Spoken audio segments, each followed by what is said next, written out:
자, 오늘 시간에는 이제 어제와 조금 달리 어제 제가 여러분에게 주로 이야기하는 것은 현장을 이야기했습니다. 우리가 사실은 이제 현장에 대한 이해를 할 때는 두 가지 측면을 이해해야 돼요. 교회 내의 현장이 있고 그 다음에 교회 밖의 현장이 있습니다.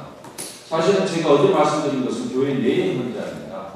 교회 내 안에서 이루어지고 있는 지금 현장의 모습이 어떤 것인가에 대해서 제가 분석을 하면서 여러분에게 말씀드렸어요.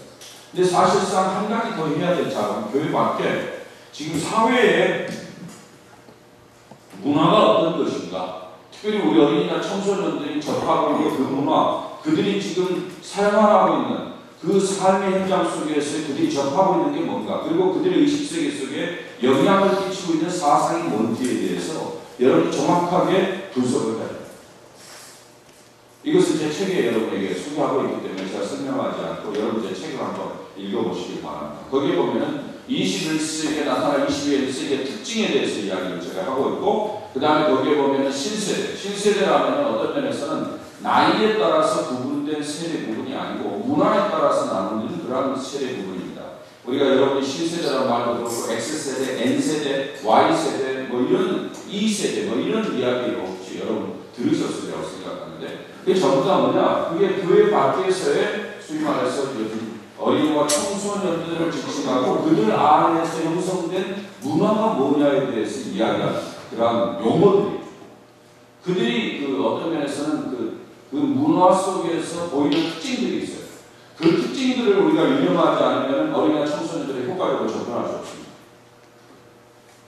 그래서 제가 사실은 이 부분을 여러분이 좀 살펴보면 좋을 것 같아요. 그래서 그 책, 제 책에 거기에 여러 가지 요소들을 제가 소개하고 있으니까 그것은 여러분 좀 읽으셔도 되죠? 여러분이 한번 좀 읽어보시면은 교회 밖의 문화를 보십시오. 제가 한 가지 분명하게 이야기할 수 있는 것은 지금 현재 교회 밖의 문화, 21세기 문화와 신세대, X세대의 문화를 제가 연구하면서 발견한 것은 교회가 지금 가만히 있으면 안 된다는 거예요.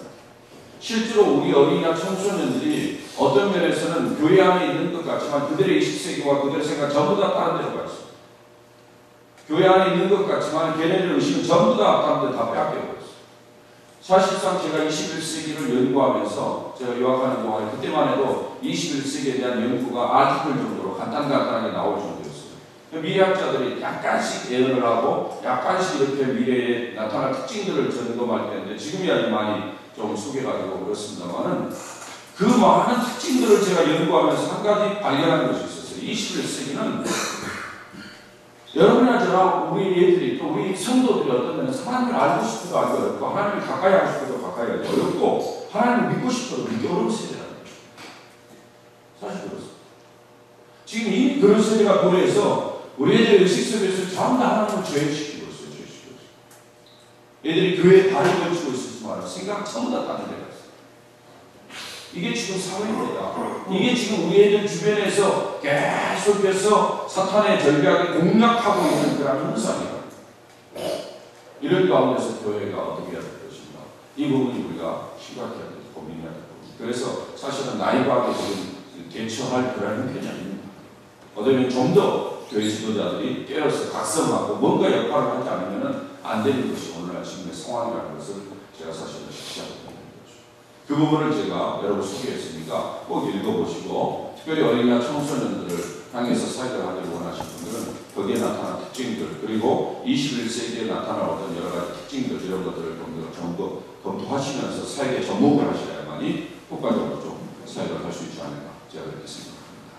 사실 우리 신부님들에게 있어서 그런 문화가 얼마나 익숙한지 제가 좀 염려는 되긴 해요. 우리 신부님은 전혀 이제 좀 따로 사시는 그런 경향이 있잖아요. 그러다 보니까 그 신세대의 문화가 어떤지에 대해서 별로 그렇게 관심을 안 둘 수도 있죠. 그렇죠? 맞습니까? 아닌가요? 다 빼고 계시는군요. 네. 하여튼 그러나 이걸 모르면 어린이 청소년 사회 효과적으로 접근할 수 없습니다. 이 그 문화의 특징들을 파악하고 여기에 맞춰서 접근할 아이디어들을 공략을 해야만이 뭔가 할 수 있지 그렇지 않을까. 이 부분을 여러분이 좀 검토를 하시기 바랍니다. 제가 그것은 여러분에게 그냥 개별적으로 남겨놓도록 그렇게 하겠습니다. 자, 오늘 시간에는 이제 제가 어제 말씀드린 것처럼 현장을 이해한 다음에 여러 가지 방법론들을 검토할 수 있는데 방법론보다 더 앞서는 것이 중요한 게 뭐냐면은 바로 철학입니다. 제가 이것을 왜 강조하는가? 개신교가 실패한 이유 중에 하나는 바로 이것입니다. 제가 사실 개신교를 실패했다고 이야기하지, 실패했다고 말하기 좀 불편할 수도 있지만, 그러나 사실상 어떤 면에서는 개신교가 수많은 어린이나 청소년들을 교회 안으로 데려왔음에도 불구하고 그렇게 효과적으로 그들을 사역하지 못한 부분에 대해서 저는 실패했다라는 그러한 용어를 씁니다. 그 이유 중에 하나가 뭐냐? 어떤 면에서는 개신교가 많은 프로그램, 많은 이벤트를 가지고 얘들을 데려왔음에도 불구하고 얘들을 잘 키워내지 못했어요. 능력 있는 크리스천으로, 사회에 영향력 있는 크리스천으로 키워내지 못했어요. 이게 뭐냐? 어떤 면에서는 개신교가 철학이 없이 했기 때문에 저는 그렇게 했습니다. 이게 지금 어떤 나라에서는 애들이 전체적으로 줄어들고 어린이나 청소년이 교회 안으로 들어오지 않으니까 개신교 교회가 지금 다 당황스러워합니다. 그리고 더 심각한 건 문제는 뭔가 하면은 교회 안에 들어와 있는 애들을 어떻게 키워낼 것인지에 대한 개념이 별로 없어요.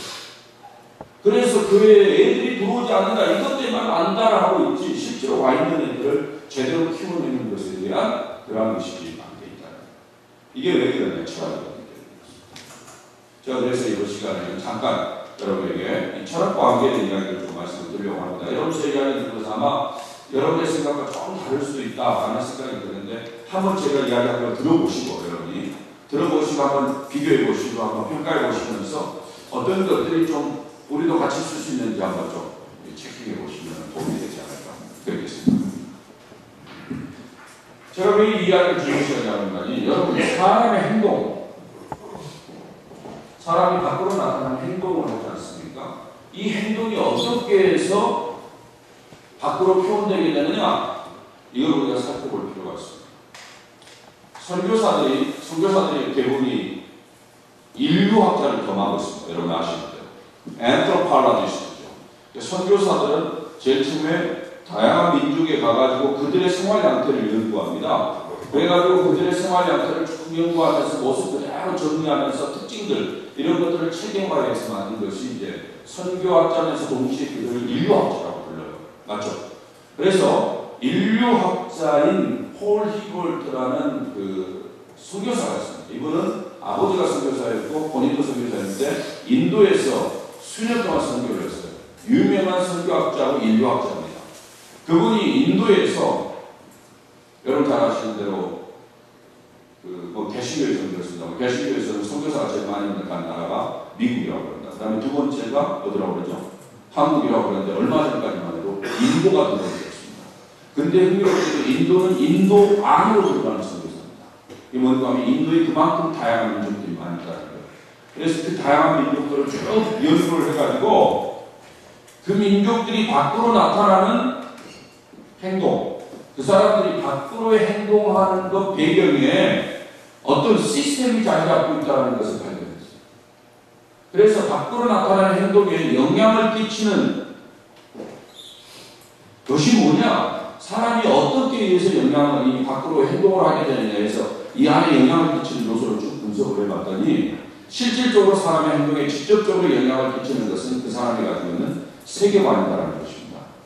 월드뷰, 여러분이 아시는 대로 세계관이란 뭐냐? 세계를 어떤 관점에서 보냐? 쉽게 이야기하면 신이 있느냐 없느냐? 이런 관점, 이걸 가리켜서 우리는 세계관이라고 그러죠.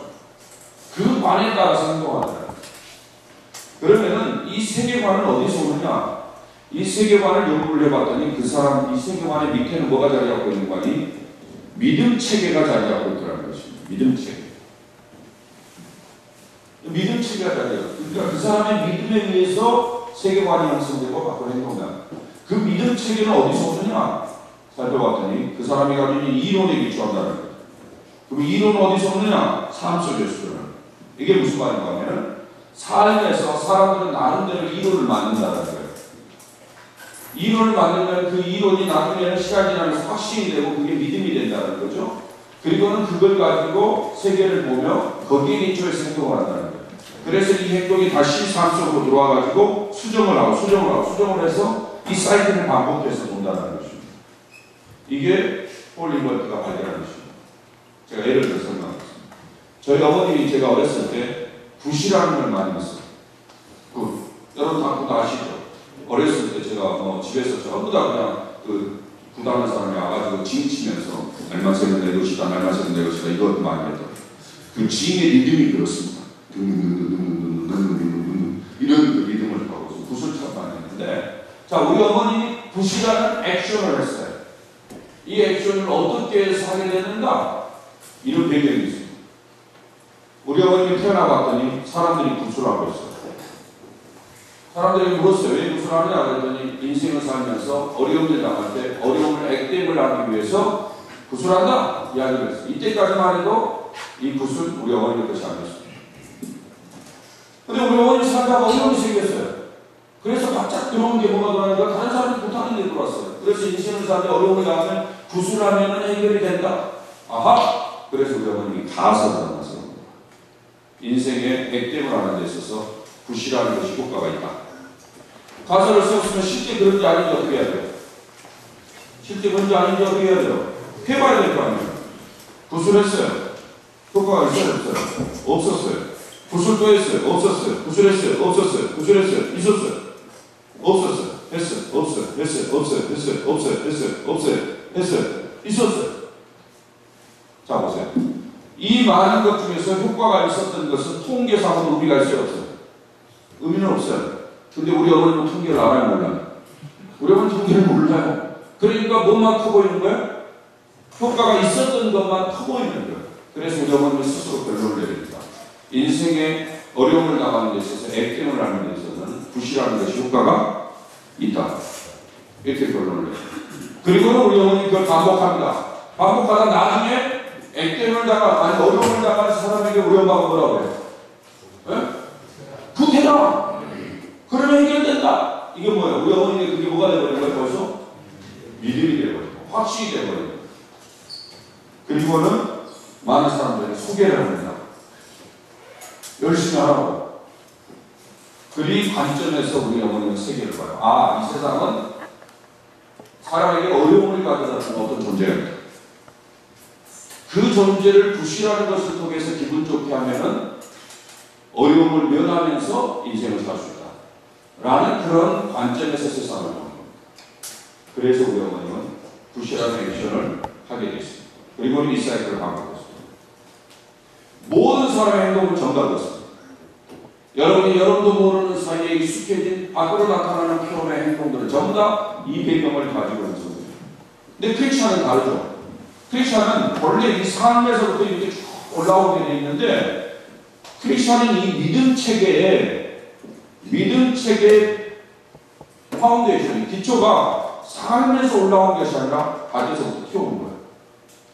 물론 어렸을 때부터 신앙생활하는 사람에게는 여기서부터 시작했다고 이야기할 수 있지만, 그러나 대부분의 경우는 여기에 딱 들어오는 거죠. 어려서부터 우리가 형성된 게 아니죠. 딱 들어와서 믿음을 갖게 되고 거기서부터 하나님이라는 존재를 인식하고 행동을 하고 있어요. 그래가지고 다시 내려와서 여기서 갔는데 실제로 믿음 체계가 들어왔음에도 불구하고 이 삶 속에서 익숙한 게 그대로 이제 타고 올라오는 거죠. 그러니까 예수를 믿어도 세상 사람들이 하는 거 다 하는 거죠. 사직팔자 다 보고 궁합도 하고 그러는 거죠. 그리고 예수를 믿어도 사람들이 하는 이야기가 애들 결혼 날짜 받아놓고는 다른 사람 결혼하는데 간대더라 안 간대더라? 예? 왜 안 가요? 안 가지. 그러니까 뭐예요? 예수를 믿는 어떤 면에서는 믿음 체계를 가졌음에도 불구하고 이 믿음 체계 위에서 행동을 하는 게 아니고 이게 삶 속에서 이게 삐집고 나오는 거예요. 이게. 그래서 여기에서 형성된 걸러진 이게 행동이 아니라 이게 삐져나오니까 사실은 크리스찬임에도 불구하고 넌 크리스찬처럼 예수 안 믿는 사람처럼 행동하는 경우가 상당히 많이 있다는 거죠. 오늘날 기독교의 문제는 바로 이것입니다. 여러분이 오늘날 기독교 안에 왜 이렇게 사람들이 엉망진창인 사람이 많이 있느냐, 여러분 아마 손가락질하고 욕하시고 그럴 부분도 없지 않아 있을 거라고 생각하는데 바로 그 이유가 이것입니다. 자, 제가 이 이야기를 왜 한 이야기는 교육행동. 사람의 교육행동이 어떻게 나오느냐? 사람의 교육행동은 바로 이런 배경에서 여러분이 어렸을 때부터 계속해서 경험한 것을 가지고 교육 행동을 하는 거죠. 저희 교회에서 옛날에 제가 가르칠 때, 제가 아까 어제도 잠깐 이야기했습니다만, 우리 애들을 가르치면서 우리 애들 떠드는 애들 보고 눈 두드러 피해는 사람이 있었어요. 그분에게 이야기하면 왜 애들 때립니까? 애들 가만히 좀 애들의 좋은 말을 하시고, 그럼 그분 이야기하는 이야기가 뭐라고 하십니까? 애들은 두드려야 된다. 그분은 두드려야 된다는 게 교육 행동이에요. 이 교육 행동이 어디서 나왔을까요? 그렇죠. 자기가 어렸을 때부터 경험한. 자기도 모르는 사람이 됐어요. 그래가지고 실제로 믿음 체계를 가졌음에도 불구하고 이게 삐져나와서 교육 행동을 하는 거예요. 여러분의 대부분의 교육 행동은 바로 이것입니다. 오늘날 크리스천의 가장 큰 문제, 교회의 성당에도 마찬가지로 문제는 뭔가 하면 대부분의 교육 행동이 어렸을 때부터 학교에서 배우는 것에 기초하고 있는 거죠. 그래서 우리도 모르는 사이에 학교에서 익숙한 그 방법을 가지고 교회에서도 똑같이 가르친다는 거예요. 그래서 무엇이 기독교 교육인지에 대한 개념이 없다는 거예요. 이 부분을 주목해야 될 것 같습니다. 그래서 실질적으로 교육 행동을 제대로 바꾸려면 이 세계관을 바로 세워야 돼요. 세계관을 바로 세워야 되는데 이 세계관을 좀 더 고상한 말로 이야기하면 뭐라고 이야기할 수 있느냐? 이걸 가르쳐서 철학이라고 이야기합니다. 여러분 어떤 면에서는 철학하면 무지하게 꼴찌가 같고요. 저도 그랬어요. 저도 대학 다니면서 철학하면 무지하게 꼴찌가. 철학하면 아마 철학 교수들 이미지가 딱 그려지고요. 아주 흐느적거리는 그런 데다가 흐느적거리는 그 가죽 가방 들고 다니면서 와가지고는 교탁위에다가 그냥 가죽 가방 얹어놓고 머리는 한 반절 3분의 1 정도 감추고 그냥 원고 보고 읽고 있는 그런 모습. 아, 여기 계십니다. 그렇게 안 했습니다. 죄송합니다. 그래서 저는 사실 이 철학을 제대로 못 배웠어요. 근데 제가 교육을 하는데 철학을 안 할 수 없잖아요. 그래서 제가 다시 철학을 좀 공부를 하기 시작했는데 철학이 어려운지. 철학이 너무너무 단순합니다. 철학은 세 가지를 질문하는 게 철학입니다. 여러분 잘 아시죠? 철학은 첫 번째, 실존이 뭐냐? 이거 질문하는 거예요. 진짜 변치 않는 실제로 존재하는 것이 뭐냐?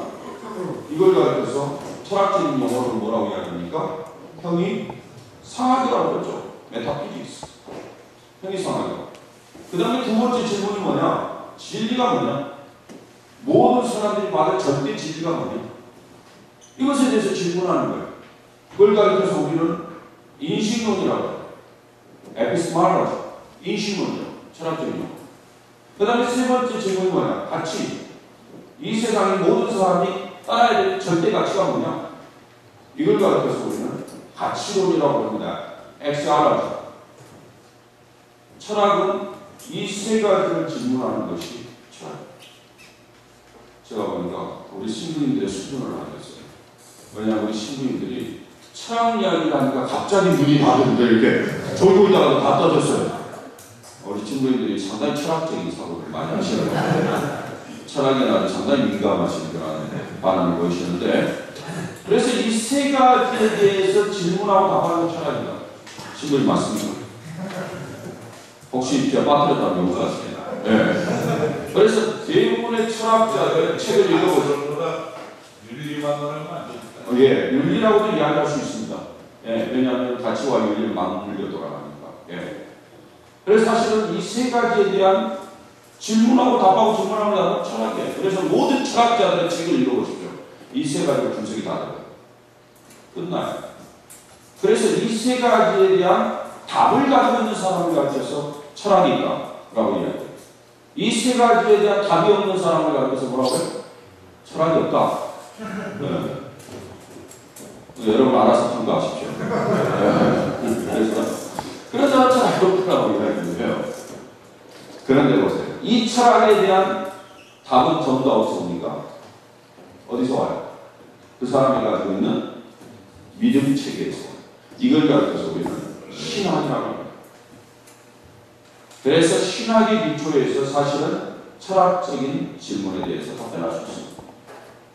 이 부분에 대해서 답변하는 사람, 사실은 전부 다 자기는 신학이 아니라고 이야기하지만 신학적인 계획을 다 가지고 있습니다.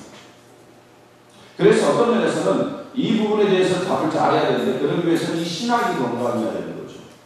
신학이 건강해야 돼요. 그래서 이 신학을 기초로 해서 여기에 대한 답을 주는 거죠. 근데 이 세 가지 중에서 여러분 보세요. 이제 교육 철학을 정립해야 되는데 실제로 우리 하나님의 존재를 인정하고 다 넘어가고 이 부분 진리를 어떻게 볼 거냐 이게 이제 교육과 관계에서는 상당히 중요한 이슈예요. 왜냐하면 이것을 가르치는 내용과 맞물려 돌아가거든요. 그 다음에 같이 이게 중요한 부분이에요. 교사를 어떻게 볼 건가? 가르치는 행위를 어떻게 볼 건가? 가르치는 자의 자세는 어떻게 될 건가? 이것에 대한 어떤 윤리적인 측면, 윤리적인 어떤 관점 이런 것들이 정리가 안 되면 건강한 기독교 교육 행동이 나오지 않는다. 저는 그런 면에서 이 부분을 좀 잠깐 언급을 하도록 하겠습니다. 괜찮겠죠? 오케이. 여러분이 아마 알고 계시는 부분, 대부분 알고 계시리라 생각해요. 그러나 제가 한번 좀 이야기하면서 한번 좀. 자, 첫 번째로 우리가 검토해야 될 것이 진리를 어떻게 볼 거냐. 이게 아주 중요해요. 이것은 기독교 교육의 결정하는 데 상당히 중요한 것이고 그리고 우리가 가르치는 내용과 상당히 맞물려 있는 것입니다. 여러분이 제 이야기를 들으면서 개신교는 지금 어떤 입장에서 서서 교육을 하려고 노력하고 있구나 이걸 여러분이 한번 생각해 보시면서 간추해 보면서 여러분이 하는 것과 아마 비교해 보시면은 좀 더 효과적으로 아마 그 개념을 이해하는 데 도움이 됩니다. 진리를 어떻게 볼 거예요? 자, 성경의 기초에서 우리는 진리를 뭐라고 봅니까? 누가 진리입니까? 하나님이 진리입니다. 그렇죠? 하나님이 진리인데 진리 대신 하나님이 어떤 면에서는 감추어져 있었어요. 인간은 이 하나님을 본래 알 수 있었어요? 없었어요? 없었어요. 그래서 진리를 본래 감추어져 있었습니다. 그런데 진리 대신 하나님이 인간에게 그 진리를 알도록 하기 위해서 그 진리를 나타내 보이셨어요. 이걸 가르쳐서 우리는 뭐라고 이야기합니까? 계시라고 이야기합니다. 리벨레이션. 리빌한다고 하는 것은 무슨 말이에요? 감춰진 것을 어떻게 해요? 드러낸다는 얘기죠. 계시라. 진리 대신 하나님이 자기를 계시함으로 말미암아 인간이 알게 됐는데 하나님은 두 가지 방법으로 계시를 하셨다고 우리는 일반적으로 개신교 신학에서 그렇게 이야기합니다. 첫 번째로는 자연. 뭡니까? 이걸 가르쳐서 우리는 일반 계시라고 이야기합니다. 똑같은 말 쓰나요? General Revelation. 그렇죠? 그리고 두 번째는 뭡니까? 성경. 이걸 가르쳐서 우리는 특별 계시라고 이야기합니다. 제가 왜 이걸 앞에다 놓고 이걸 뒤에다 놓는가 하면 이건 먼저 있고 이건 나중에 왔기 때문에 그렇습니다. 네. 그래서 하나님이 자연과 성경 외에 또 다른 진리를 알 수 있는 방편을 주셨어요? 안 주셨어요? 주냐? 그건 이제 여기 들어있는 거니까 이제 이쪽으로 넣어놨습니다. 예. 사실은 그래서 이 외에는 다른 방편으로 진리를 알 수 있는 방법이 없습니다. 그래서 사람들은 여기 기초에서 진리를 발견해 나가자고 하죠. 그래서 제일 먼저는 자연을 통해서 진리를 발견해 나갑니다. 그래서 제가 이렇게 그림을 좀 그려보겠습니다. 이건 뭔가 하면 A라는 학문, B라는 학문, C, D, E라는 학문. 그건 뭔가 하면 과학, 심리학, 사회학 뭐 이런 학문의 영역을 통해서 사람은 진리를 탐구해 나가는 작업을 합니다. 그래서 우리가 일반적으로 대학 같은 데서는 전부 다 이 학문의 틀 속에서 진리를 탐구해가지고 그래서 대학을 가르쳐서 뭐라고 이야기합니까? 진리에 산업한다. 뭐 그렇게 이야기하잖아요. 여러분 서울대학교 배지에 뭐라고 했어요? 베리타스 룩스 메아 그렇게 돼 있잖아요. 예, 진리가 나를 비춘다. 그렇게 돼 있잖아요. 그게 뭐예요? 진리를 탐구해가는 이 학문의 것. 근데 여러분 아시다시피 어떻습니까? 제가 여기 점선으로 학문과 학문사의 점선으로 그린 이유는 학문과 학문은 서로 연관이 되어 있습니다. 주거리가 확인되어 있어요. 그래서 어느 정도 학문에 소위 말해서 PhD 이상을 하면서 나름대로의 전문성을 가지면 서로 다른 학문을 전부 다 이룰 수 있어요. 그런 눈이 훤히 보입니다. 다른 학문이 훤히 보여요. 그래서 이렇게 진리를 탐구해 나가는 작업을 하는데 이 안에서 진리가 발견이 돼야 돼요. 발견이 되죠. 여러분 상대성 원리 아직까지 진리 아니에요. 만유의 법칙 진리 아니에요. 아직까지 진리죠. 네. 여기 안에서 진리가 발견이 돼요. 이 학문의 영역 속에서.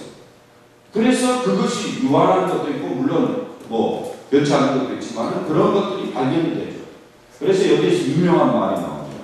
이 안에서 발견된 진리, all truth, 모든 진리가 가스토스, 하나님의 진리다라는 용어가 나옵니다. 이 말은 플라토가 제일 먼저 한 이야기예요. 플라토가 제일 먼저 모든 진리는 다 하나님의 진리다 라고 이야기하는데 이게 다 감춰져 버렸어. 지금까지 전혀 언급이 되고 있지 않다가 20세기에 프랭크 베블란이라는 사람을 통해서 다시 한번 언급이 됐어요. 모든 진리는 하나님의 진리다. 이 땅에서 발견된 진리는 하나님의 진리가 아니었다라고 이야기합니다. 이게 중요한 단서를 하나 이야기합니다. 무슨 말이에요? 우리가 기독교 교육을 할 때, 교회에서 가르칠 때 일반적으로 이런 요소들을 무시해요. 이런 학문의 영역들을 무시해요. 그러나 그렇지 않다는 거죠. 이런 학문의 영역을 통해서도 우리는 하나님의 진리를 가르칠 수 있어요, 없어요? 가르칠 수 있다는 거죠. 저는 오늘날 미션 스쿨이 어떤 면에서 놓친 부분이 바로 이런 부분이었습니다. 저가 봤을 때 천주교도 마찬가지고 개신교도 마찬가지고 미션 스쿨이 오늘날 미션 스쿨의 아이덴티티를 어디에 두냐? 미사를 한다. 예배를 한다. 거기에 미션 스쿨의 아이덴티티를 둬요. 성경을 가르친다. 그러나 여러분, 주목할 필요가 있어요. 여러분, 성경을 가르치기 때문에 기독교적으로 가르친다. 기독교 교육이다. 그렇게 이야기할 수 있나요? 정말 말씀. 여러분, 성경을 가르치면서도 비기독교적으로 가르칠 수 있어요, 없어요? 있어요, 없어요? 있어요. 누구예요? 이단이. 성경을 가르치기 때문에 기독교 교육을 한다. 대부분 사람 그렇게 생각하고 있어요. 정말 말씀. 성경을 가르치면서 비기독교적으로 가르칠 수 있어요. 성경을 가르친다는 것이 기독교 교육을 결정하는 요소가 아니에요.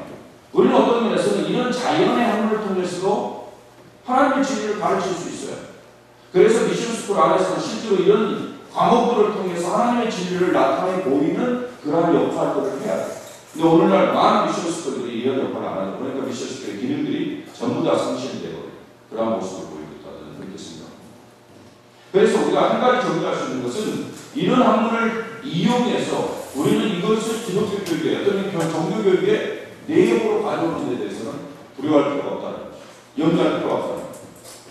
자, 그럼 여러분의 마음에 이런 생각이 들어요. 그러면 도대체 기독교 교육을 결정하는 중요한 요소가 뭐냐? 한 가지 분명한 것은 무엇을 가르치느냐는 기독교 교육을 결정하는 요소가 아닙니다.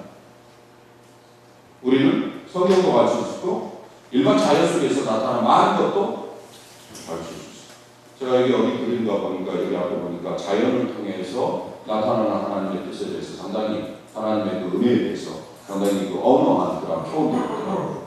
제가 그걸 상당히 긍정적으로 생각하는데 우리는 자연을 통해서 하나님의 진리를 발견할 수 있어요. 그러니까 성경 외에 우리 아이들이 학교에서 배우는 여러 가지 이런 자료들을 교회 교육에 도구로 쓸 수 있다는 거죠. 자, 그렇다면 기독교 교육을 결정하는 것은 여러분 잘 들으셔보세요. 한번 들어보시기 바랍니다. 기독교 교육을 결정하는 요소는 무슨 내용을 가르치느냐가 중요한 게 아니고 하나님 왜 성경을 줬느냐를 주목하십니다. 하나님이 왜 성경을 줬느냐? 성경을 준 이유가 뭐죠? 자연 계시가 어떻게 되기 때문에 아담의 범죄로 말미암아 타락이 되기 때문에. 제 말이 맞나요? 여러분도 그렇게 생각하시나요? 어떤 신학적 입장이 약간 다를 수도 있는데 우리 저는 개인적으로 이제 저희 신학적 입장에서 그렇습니다. 자연 성경을 준 가장 중요한 이유는 자연 계시가 타락이기 때문에.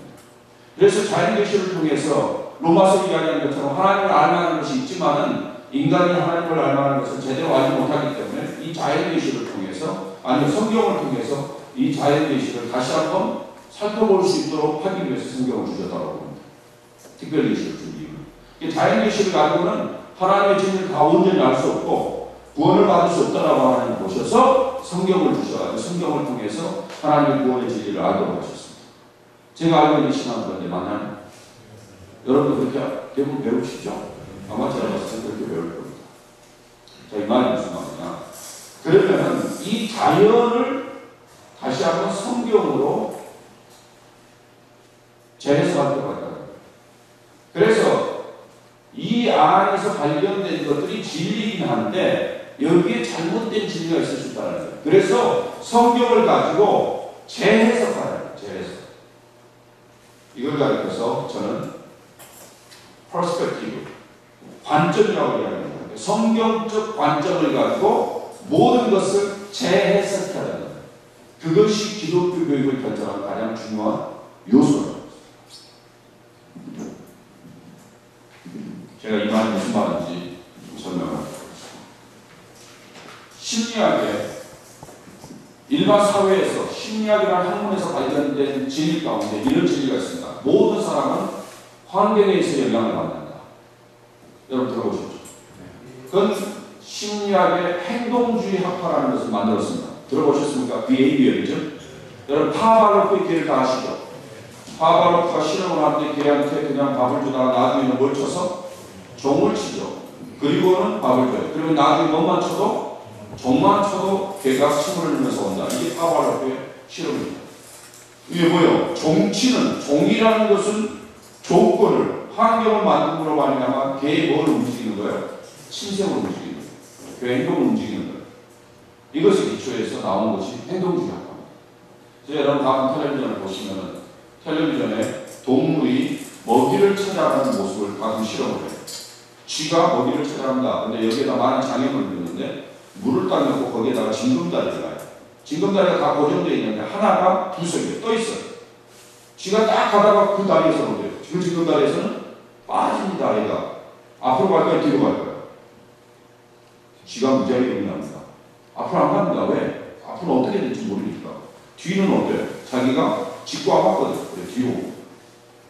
그 다음에 쥐를, 다리를 고정시켜놓고 쥐를 다시 보냅니다. 쥐가 건너야 안 건너요? 안 건너요. 왜냐하면 이전의 경험이 있기 때문에. 안 건너면 어때요? 다시 돌아와서 다른 방법으로 먹이를 찾아요. 뭐예요? 이전에 한 번의 조건, 컨디션, 환경을 만들어 그 다음에 쥐의 행동을 어떻게 하는 거예요? 조종하는 겁니다. 여러분 고음 춤추는 모습을 어떻게 훈련시키는지 아세요? 아시죠? 큰 철판 위에다가 그 고음을 올려놓은 그리고는 밑에다가 어떻게 해요? 둘러댑니다. 그러면 어때요? 철판이 달궈지면 어때요? 뜨거우니까 고음발바닥에 치가 아무리 뜨거워도 어떻게 해야 돼요? 들어야지. 들을 때 뭘 쳐요? 북을 칩니다. 바꿔야 되잖아요. 그때 또 북을 쳐요. 바꿀 때 또 북을 쳐요. 나중에 뭐만 쳐도 북만 쳐도 걔는 춤을 추게 되어 있습니다. 이게 동물 실험에서 발견된 거예요. 이걸 누구에게 적용한 거예요? 사람한테. 그래야 사람도 환경에 의해서 영향을 받는다. 이것이 행동주의 학파, 심리학 행동주의 학파에서 발견된 진리라고 이야기합니다. 자, 이것이 사실은 진리로 지금까지 잘 되어 있어요. 사실 교회에서도 많이 써요. 여러분 어떤지 모르겠지만 개신교에서 많이 써요. 개신교에서는 애들 데려올 때 주일학교 데려올 때 애들한테 뭐 줘요? 예? 예? 선물 주죠, 선물. 예. 여러분 선물 애들한테 애들 꼬셔오면서 데려오면서 막 주일학교에서 빵 주고 먹을 거 주고 막 그러잖아요. 그럼 뭐 하셨죠? 천주교도 뭐 하나요? 안 하죠. 네. 빵 주고 막 그래요. 그건 뭐예요? 빵 주는 이유가 뭐예요? 그걸 통해서 애들의 행동을 어떻게 하는 거예요? 컨트롤 하는 거죠. 이걸 가르쳐서 SR 이론이라고 해요. 이게 뭔가 하면은 선물이 뭘로 작용하는 거예요? 스티뮬러스. 자극을 주는 거예요. S의 역할을 하는 거예요. 그러면은 애들이 뭐예요? 교회에 따라 나오는 리스판스 역할을 하는 거예요. 여기에서 발전된 게 RS 이론이라고 해요. 왜 뭔가 하면은 이 R은 리스판스가 아니고 리워드. 보상을 해주면 이게 뭐가 된다는 거예요? 자극이 된다는 거죠. 그래서 교회에서는 이걸 하기 위해서 달란트 시장이라는 거예요. 들어보셨어요? 네. 애들이 왔을 때 잘하는 애들에게 뭘 하나씩 줘요? 네. 달란트 하나씩 줘요. 그래서 그거 한 10개, 100개 모으면은 다른 선물로 이렇게 물물 교환해 주는 거. 들어보셨죠? 여러분도 안 하죠? 아, 그걸 합니까? 네.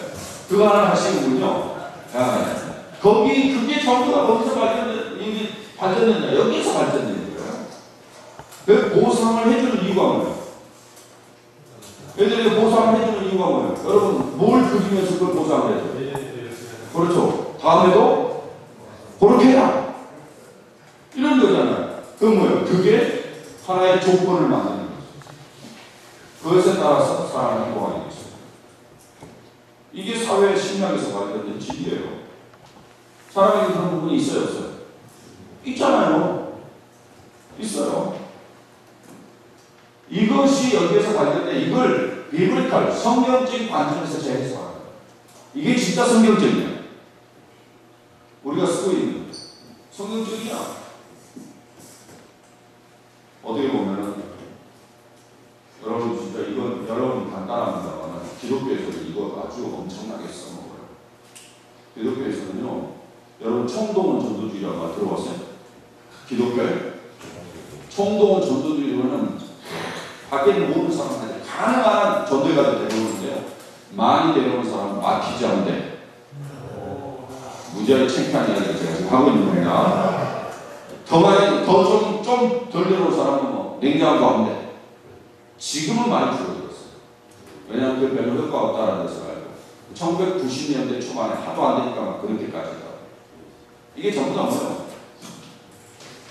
여기 중학교예요. 근데 이것이 성경적이냐? 아니잖아요. 여러분 사람이 어때요? 환경에서만 영향을 받아요? 네? 아니죠. 여러분 쌍둥이를 보세요. 쌍둥이는 환경에 있어요. 똑같은 환경에 자라지만 다릅니다. 그게 뭐예요? 하나님이 내면에 다른 요소를 어떻게 했다는 거예요? 뒀다는 거죠. 다른 요소를 뒀다는 거예요. 여러분 어때요? 사도 바울이 초대교회 교인들에게 전도하라고 그럴 때 마티즈 걸었다는 말 들어보셨어요? 네? 안 했죠. 사도 바울이 초대교회 교인들에게 전도할 때는 그들의 내면에 하나님의 은혜를 덮치고 조건을 걸지 않았다. 이렇게 했을 때 성경적인 관점에서 이걸 재해석한다는 말이 바로 그 이야기예요. 물론 우리가 이걸 쓸 수 있어요. 특별히 이것은 비성경적인 요소가 강하지만 이것은 성경적인 요소가 강해요. 그렇죠. 성경에 보면 보상의 개념이 있습니다. 맞죠? 그렇기 때문에 이런 걸 우리가 쓸 수 있어요. 근데 우리가 생각합니다. 목사님, 우리 교회에서 대부분 제가 봤을 때 여러분은 안 그래요. 친구들이 뭐 그러지는 않느냐고 하는데 우리 교회에서는 보통 목사님, 얘들요 걱정하지 마십시오. 걔네들요 가가지고 그냥 연필 하나씩 주고 먹을 것 좀 다 따라옵니다. 이런 의식의 발상, 이게 위험한 거예요. 이건 비디오예요. 저는 이런 면에서 온라인 교회가 저는 중요한 것이 그래서 성경적인 관점을 가질 수 있어야 합니다. 이것이 기독교 교육을 결정하는 가장 중요해요. 그래서 교사는, 가르치는 사람은 성경적인 관점을 갖도록 훈련을 시켜요. 자, 왜 이야기를 하면 대부분의 지금 교회에서 성경을 가르치면서 기독교적으로 가르칩니다. 대표적인 경우는 우리가 성공에 대한 개념. 여러분 한번 이야기해 보십시오. 성공에 대한 사회적인 개념이 뭐예요? 성공에, 사회에서는 뭐가 성공이죠? 네, 크고, 그 다음에 많고, 그 다음에 높고, 이게 성공이에요. 그렇죠? 근데 여러분 교회에서도 어떻습니까? 성공을 가르칠 때 어디 가르쳐? 다 똑같이 안 가르칩니다. 여러분은 그렇지 않을 거예요. 그럼 개신교 목사님들 똑같이 가르쳐요. 뭐예요? 똑같이 사회와 같이 많고 크고 높고 이걸 쟁취해야 이걸 가져야 성공이었다고 하죠. 그러나 성경은 뭘 성공이라고 이야기합니까? 성경은 똑같이 그렇게 이야기하는 천만 맞습니다. 성경의 성공 개념은 하나님과 동행이에요. 여러분 잘 아시는 요셉이 하나님과 동행할 때, 하나님께 동행할 때 그걸 뭐라고 이야기하는 거예요? success.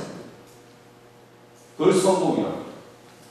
성공은 하나님과의 동행의 개념이지 하나님과 함께하는 개념이지 크고 많고 높고 이게 성경이 가르치는 개념이 아니라. 그런데 오늘날 교회는 똑같이 사회와 똑같다. 그러니까 대부분의 많은 사람들이 오늘날 교회라고 다른 게 있나 없냐? 다른 걸 못 발견해요. 교회가 다르지 않다는 거예요. 세상과 똑같다는 거예요. 일반 비즈니스 하는 사람과 똑같다는 거예요. 일반 비즈니스 하는 사람들이 생각하는 게 똑같은 거예요. 교회, 큰 교회, 여러분들은 다릅니다만 개신교, 큰 교회 목사들이 생각하는 성공의 개념이 똑같다는 거예요. 일반 사회와. 그러니까 오늘날 교회는 그렇게 스스로 비판합니다. 우리가 뭔가 다른 게 있나. 그러니까 사람들이 오지 않지. 이렇게 이야기해요. 저는 마찬가지였어요. 이번에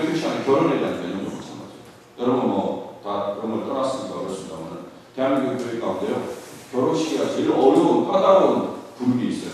강남의 모 교회의 권사님들 자제들이. 뭐 예수만 잘 믿으면 결혼한다 해놓고는 뒤에 들어가서 따질 걸 다 따져요. 그럼 저는 결혼식을 너무너무 어려워요. 그게 뭐예요? 결혼의 조건이 전부 다 똑같아요. 세상 다를 거고.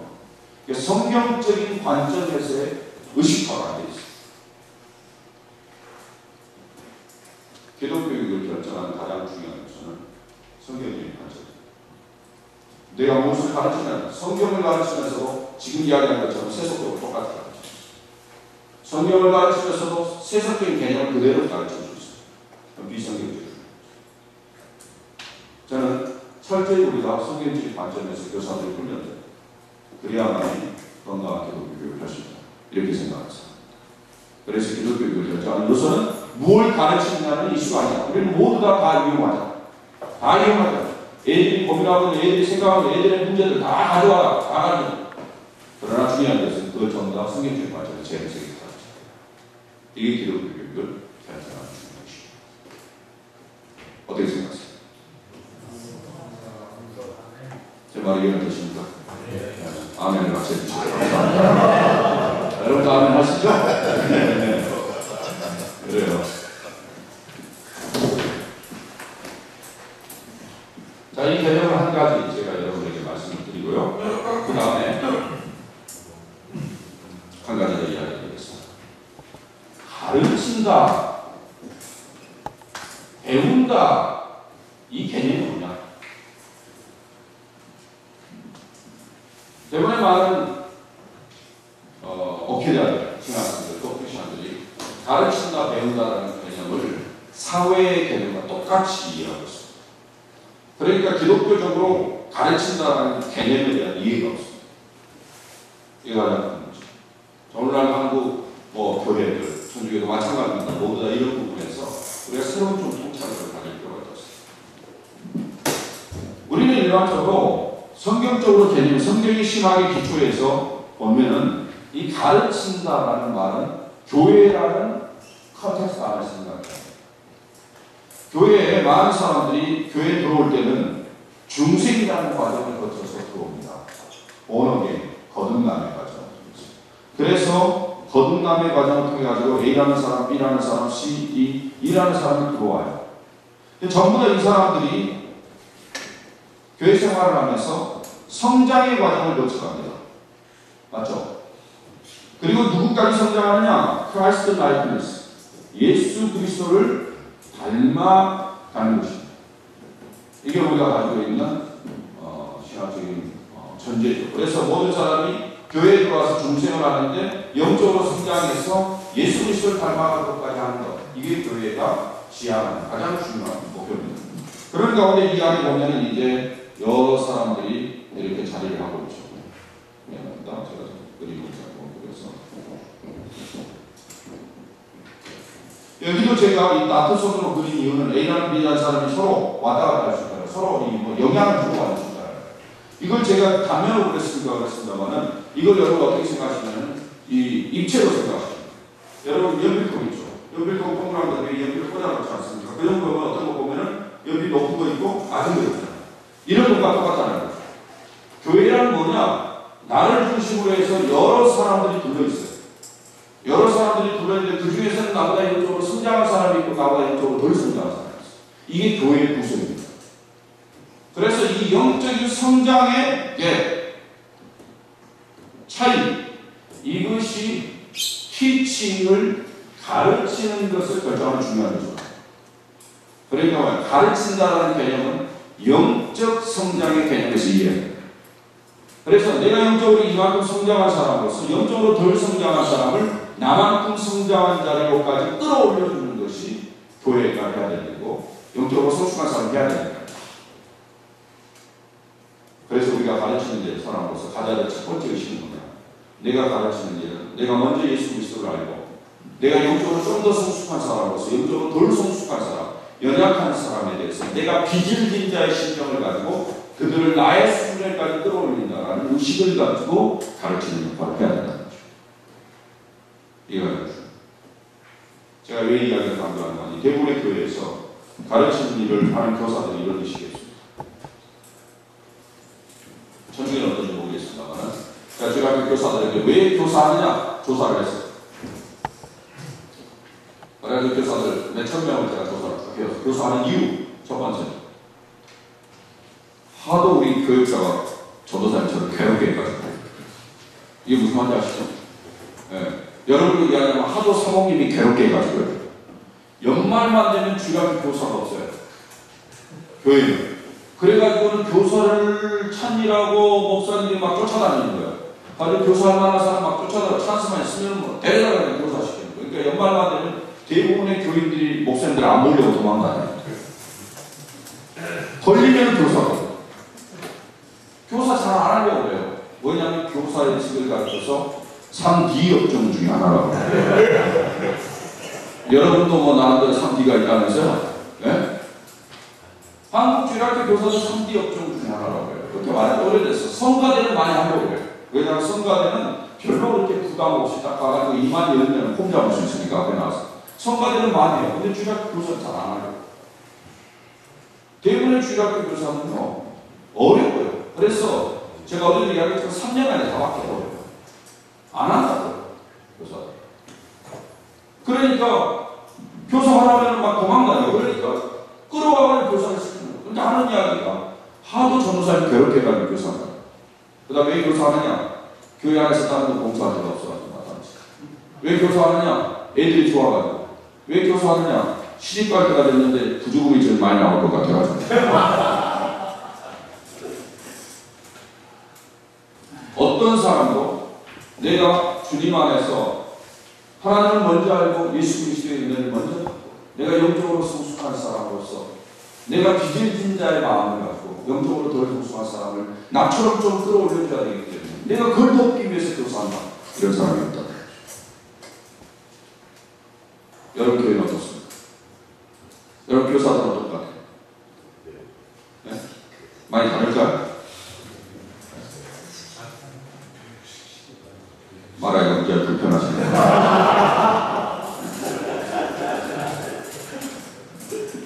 제가 봤을 때는 비슷합니다. 교사들 가운데 어떤 교사도 진짜 자기가 하나님 앞에 은혜 먼저 받는 빚진 자의 심정을 가진 교사입니다. 이게 뭐냐? 어떤 면에서 한국교회 교육자들이, 어떤 면에 여러분 사목들이, 어떤 면에 제가 봤을 때는 제대로 가르치지 못해요. 그래서 크리스천에게 있어서 가르치는 일은 옵션이 아닙니다. 선택이 아니에요. 이건 의무. 그래서 저는 그걸 강조해요. 여러분, 가르치는 일은 선택이 아니고 의무예요. 마땅히 해야 돼요. 그래서 제가 가르치는 걸 강조해요. 이게 첫 번째로 여러분 기억해요. 가르치는 일은 의무. 빚을 진 자의 심정을 갖고 해야 되는 의무. 이걸. 그 다음에 두 번째로 우리가 기억해야 될 것은 이 가르친다라는 개념이 제가 좀 전에 이야기한 것처럼 영적인 측면에서의 가르치는 개념입니다. 영적 성장의 측면, 이걸 잘 이해하셔야 돼요. 왜 이걸 제가 강조하는 거니? 대부분의 한국 교회 안에 이 가르침에 대한 개념이 오해가 되어 있습니다. 이게 뭔가 하면 일반 사회, 세속적인 교육의 개념이 그대로 들어있습니다. 여러분 교사라고 그러면 대부분의 사람 뭐라고 해요? 네? 내가 아는 게 없다고 해요. 그분은 가르치는 걸로 뭘로 생각하는 거예요? 지식을 전달하는 거예요. 이게 어디서 온 거예요? 일반 사회교육에서. 그래, 대부분의 많은 사람들이 가르치다 나 지식 있다, 잘 아는 걸 못한다. 그래서 안 가르치려고 그래요. 그게 뭐냐? 일반 사회 개념에서 교육의 개념을 생각하고. 그러나 교회는 그게 교육이 아닙니다. 영적인 성숙의 개념이라고 했을 때 이건 또 다른 측면을 이야기합니다. 저는 사람을 소바라고 생각합니다. 사람에게는 6가지의 측면이 있습니다. 첫 번째로는 신체적인 측면이 있고, 두 번째로는 지적인 측면이 있고, 감성적인 측면이 있고, 도덕적인 측면이 있고, 사회적인 측면이 있습니다. 그리고 제일 중요한 게 영적인 측면이 있습니다. 사람은 일반적으로 심리학자들 이야기하기를 이 6가지 측면에 의해서 사람 형성되었다 라고 이야기합니다. 그래서 이게 서로 연결이 되어 있습니다. 손바닥처럼. 근데 이 중에서 가장 중요한 역할을 하는 것은 어떤 영적인 측면이죠. 신체적으로 사람이 문제가 생기면 영적인 측면에서 영향을 받습니다. 맞아요. 살다가 교통사고를 당해가지고 어려움을 당해서 손발을 못 써. 그러면 영적으로 디프레션이 돼요. 맞아요. 그렇죠. 그러나 어떻습니까? 영적으로 강한 사람은 신체적인 열악함을 극복해야 못해요. 극복합니다. 이럴 것 같아요. 그래서 영적인 측면이 강하게 하는 중요해요. 그래서 이 6가지 측면이 잘 균형 있게 발전이 됐을 때 영적인 측면. 그다음 무슨 말이냐? 우리가 이제 아이들을 가르치는 데 있어서 이 가르친다라는 개념은 바로 이런 개념이 있습니다. 근데 대부분의 가르치는 개념을 어디로 제한하는 거예요? 지적인 측면. 영적으로 성장하도록 도와준다는 것은 이 6가지 측면에서 못 얻어. 그러면 내가 지적으로 좀 떨어져. 그러나 감성적으로 좀 발달돼 있어. 교사할 수 있어요? 교사할 수 있어요. 여러분 아마 교회에서 교사들 가운데 그런 사람이 있을 거예요. 나이 많이 드신 할머니들 가운데서 실제로 지적으로는 좀 떨어지지만 그 감성이 풍부해. 그러면 애들 사랑해. 애들 소중해. 애들 아껴줘. 그런 분이 훨씬 더 영향을 끼치는 거 보셔야 못 보셔요. 제가 전혀 다른 이야기를 좀 하고 있나요? 저희 개신교 같은 걸 들었습니다. 그래서 나이 드신 어머님들이 교사해요. 교사하는데 그분은 지적으로 좀 떨어져요. 그러나 그분의 열심, 열정, 그분의 감성, 풍부함 이런 것들이 애들을 금방. 어떤 분들은 사회적으로 사교성이 좋아요. 사회성이 아주 좋아. 지적인 능력은 떨어져. 근데도 어때요? 교사할 수 있어요? 없어요? 할 수 있어요. 그분의 사회성을 가진 애들을 건강하게 키워주는 것이 애들이 뭘 도와줄 수 있어요? 영적인 성장에서 그 부분을 도와줄 수 있어요. 그러니까 뭐야? 주일학교 교사는 다양하다는 거예요. 주일학교 교사는 꼭 지적인 부분에만 있어야 돼요. 이게 아니라는 거예요. 이 부분에서 다양하게 영향을 가진 사람 누구나 다 교사할 수 있다는 거예요. 모든 사람이 이게 균형 있게 다 갖춘 사람이 어디 있겠어? 어떤 사람은 지적으로 좀 나은 사람은 지식적으로 가르칠 수 있고 감성적으로나 사회적으로나 좀 나은 사람은 그런 부분에서 애들을 도울 수 있고 신체적으로 다른 거 못해도 몸은 좋아. 그런 거예요. 주일학교 애들 많이 시키는 거죠. 그냥 몸 발달시키도록 하는 거예요. 그거 도울 수 있어요? 없어요? 저를 볼 때 아주 이단으로 치고 네?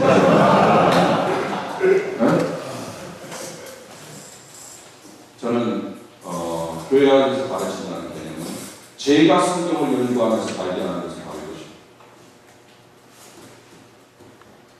근데 이건 제 개인의 견해가 아닙니다. 어떤 면에서는 많은 기독교 교육학을 공부하는 사람들 가운데서 좀이라도 고민했던 사람은 다 동의합니다.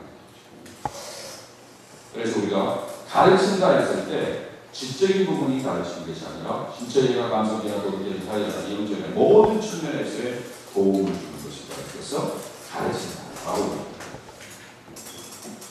그래서 여러분들이 교사들을 모집하고 그럴 때도 교인들에게 이런 가르쳐 주셔야 돼요. 그래서 내가 다른 건 좀 떨어져도 내가 잘하는 부분이 있으면 그 부분을 가지고 애들이 영적으로 성장하는 데 어때요? 도움을 줘야 돼요. 이게 교회예요. 이게 교회. 그래야만 교회가 건강해요. 저는 잘할 수 있다고 믿습니다. 어떻게 생각하세요? 이해가 되십니까? 네, 제가 지금 잘못된 이야기 하는 건 아니죠? 네. 여러분이 좀 이해해 주셨으면 좋겠습니다. 그 다음 한 가지 더 있으면 좀 쉬었다 할까요? 그럴까? 저는 한 2시간 하는 익숙해져 있어가지고 그래서 막 2시간 세트가 막 가는데 아직 익숙해지니까 좀 쉬었다 할까요? 한 5분만 쉬고 10분 정도